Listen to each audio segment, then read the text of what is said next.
Dans l'actualité régionale de ce vendredi, d'abord, vous le savez, le directeur national de santé publique, Luc Boileau, a annoncé le début d'une campagne de vaccination massive contre les virus respiratoires dans un peu plus de 10 jours. Et le Centre intégré de santé et de services sociaux dit être prêt à vacciner la population d'ici. André Audet. COVID-19 et l'influenza, le pneumocoque, les centres de vaccination dans la région offriront des vaccins contre toutes ces infections dès le 10 octobre. Cette fois-ci, ce ne sera pas comme les autres vagues antécédentes, c'est-à-dire on n'est pas dans une situation de pandémie.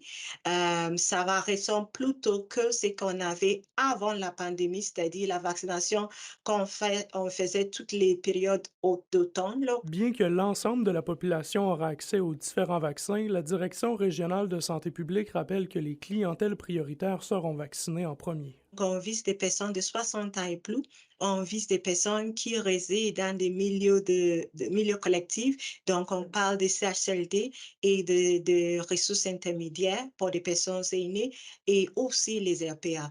Donc, on parle de ces milieux-là. On parle aussi des personnes qui sont immunosupprimées ou qui sont dialysées ou qui ont certaines maladies chroniques.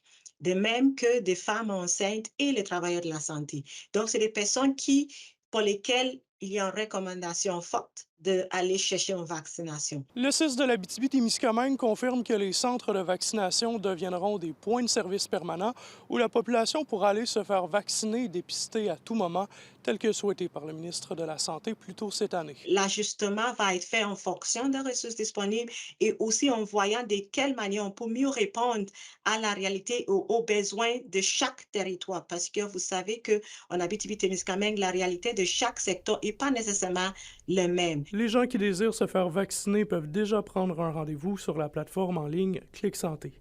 André Audet, RNC Nouvelles, Rouyn-Noranda.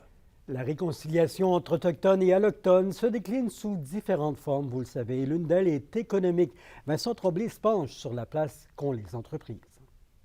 Le 30 septembre est une journée importante pour les membres des Premières Nations de partout au Québec. La réconciliation économique, c'est la base de rapprochement entre Autochtones et Allochtones, selon le directeur général de la Commission de développement économique des Premières Nations, Québec-Labrador. Les liens économiques, c'est souvent un bon moyen d'apprendre à se connaître, puis d'entrer en contact avec l'autre au travers des projets où il y a des bénéfices partagés. À l'aube de la journée de vérité et réconciliation, Steve Mathias, Anishinaabe de Winoway et propriétaire de Makwa Machinerie, une compagnie forestière, il critique l'attitude du ministère des Ressources naturelles et de la Faune face à son entreprise. Je trouve ça, en bon québécois, chien, de se faire traiter de même.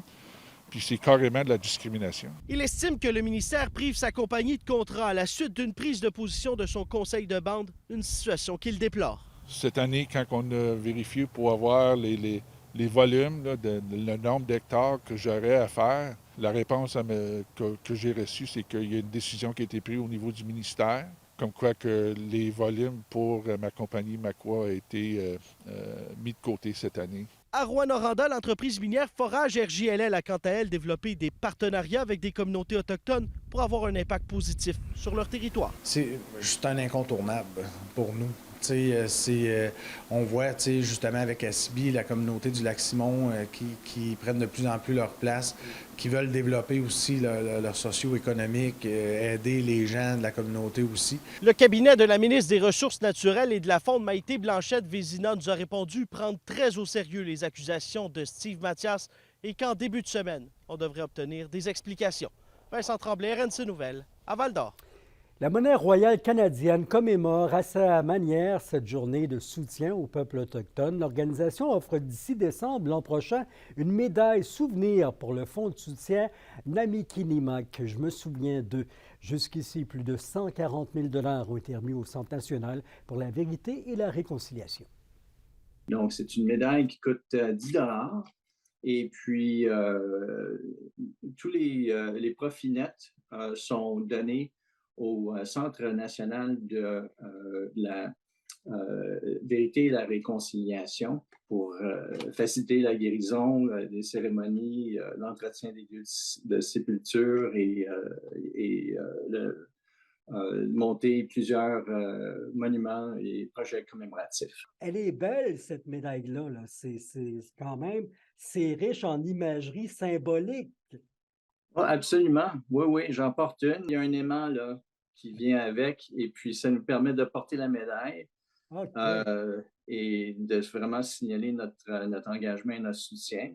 3 artistes ont participé à la création de ce motif-là qui représente plusieurs symboles culturels et d'importance aux artistes qui vraiment expriment leur vision de la réconciliation. L'aurore boréale, alors vraiment, Justement, la ceinture métisse et le bison, le symbole infini aussi là, de la nation métisse.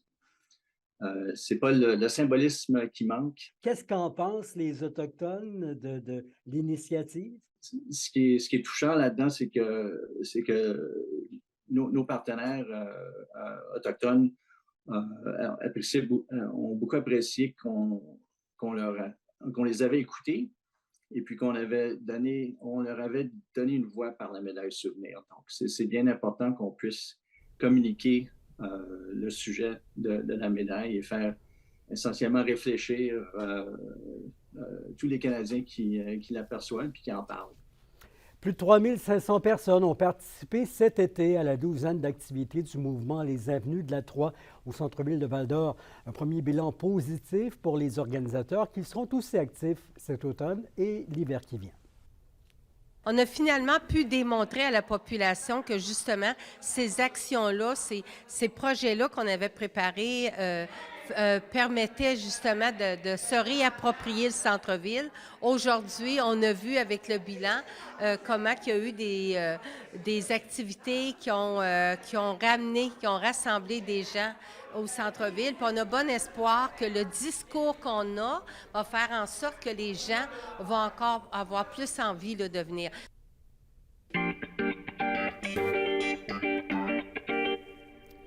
C'est aujourd'hui au MA Musée d'art de Rouyn-Noranda que prend place l'exposition Les Centenaires. 2 artistes emblématiques, Jean-Paul Riopelle et Rose-Aimée Bélanger, nés en 1923, partagent leurs œuvres marquantes pour l'histoire au Québec. Une trentaine de tableaux et d'œuvres prennent place. Le musée a ouvert ses portes à 17 h.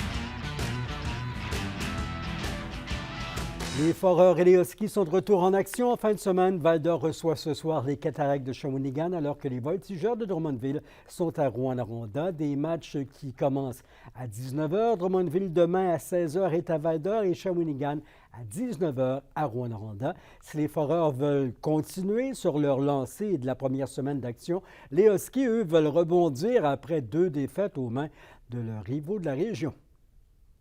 Je pense qu'on a une autre coche, là, un autre niveau qu'on n'a pas encore atteint. Donc, je pense que les 2 matchs de la fin de semaine, ça va vraiment tester le caractère des joueurs, de voir là, si mentalement ils sont capables de rebondir, puis jouer le husky way, comme on dit, jouer de la bonne façon, pas tricher.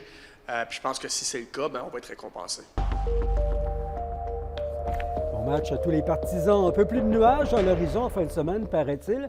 C'est toujours dégagé ce soir et cette nuit, bien sûr, minimum de 6 à 8 degrés. Le brouillard, attention, qui agit un peu sur la visibilité. Soyez donc prudents. Demain samedi, d'abord du soleil. En Abitibi, ennuagement graduel. Tard en fin de journée, c'est à surveiller. L'humidex qui fera grimper le mercure à près de 28 degrés. Dimanche, soleil et nuages qui doivent alterner.